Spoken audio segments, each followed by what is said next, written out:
Welcome to news Adda. సీఎంల కోటలకు సర్ బీటలు, బోగస్ ఓట్ల ఏరువేత, చనిపోయిన వారి పేర్ల తొలగింపు, ఇతర నియోజకవర్గాల్లో ఉన్న వారి పేర్లు ఇలా చెప్పుకుంటూ పోతే పలు కారణాలతో కేంద్ర ఎన్నికల కమిషన్ కొద్ది నెలలుగా ఓటర్ల జాబితాలను జల్లెడ పడుతోంది. దీన్నే ప్రత్యేక ఓటర్ సవరణ కార్యక్రమం అంటారు. జల్లెడ పట్టే కార్యక్రమం ప్రతిపక్ష పార్టీల పాలిట శాపంగా మారుతుందనే విమర్శలు వింటున్నాం. తమిళనాడు, పశ్చిమ బెంగాల్తో పాటు అస్సాం ఎన్నికలను కేంద్రంలోని బీజేపీ ప్రభుత్వం ప్రతిష్టాత్మకంగా తీసుకుంది. ముఖ్యంగా పశ్చిమ బెంగాల్లో సీఎం మమతా బెనర్జీని సాగనంపేందుకు శక్తియుక్తులన్నింటినీ ఉపయోగించిన విషయం తెలిసిందే.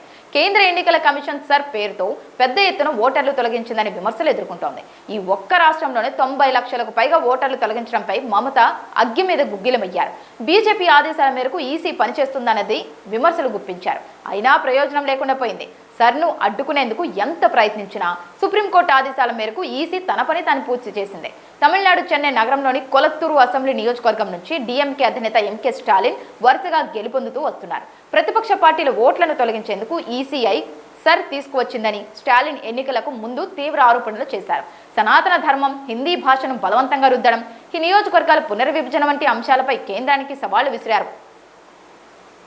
ఏకపక్షంగా నియోజకవర్గాలను పునర్విభజన చేస్తే తమిళనాడు అగ్నిగుండం అవుతుందని, పాత డీఎంకే విశ్వరూపాన్ని చూడాల్సి వస్తుందని ఆయన కేంద్రంలోని బీజేపీ పెద్దలను హెచ్చరించారు.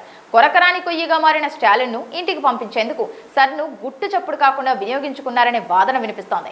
బాబు ఒకప్పుడు డీఎంకే పార్టీలో పనిచేశారు. తనకు టికెట్ దక్కకపోవడంతో ఏఐఏడీఎంకే పార్టీలో చేరారు. అక్కడ గౌరవం దక్కకపోవడంతో ఎన్నికలకు కొద్ది రోజుల ముందు టీవీకేలో చేరి స్టాలిన్ను ప్రత్యర్థిగా బరిలో నిల్చొని విజయం సాధించి రాష్ట్రంలోని సంచలనం రేపారు. అంతకుముందు 2016లో ఏఐఏడీఎంకే అభ్యర్థి జేసీడీ ప్రభాకర్ పై 37,730 ఓట్ల మెజార్టీతో ఎంకే స్టాలిన్ గెలుపొందారు. ప్రభాకర్ కు 53,573 ఓట్లు రాగా స్టాలిన్ కు 91,303 ఓట్లు పోలయ్యాయి. 2021 ఎన్నికల్లో ఏఐఏడీఎంకే అభ్యర్థి ఆది రాజారాం 35,138 ఓట్లు రాగా స్టాలిన్ కు 1,05,522 ఓట్లు వచ్చాయి.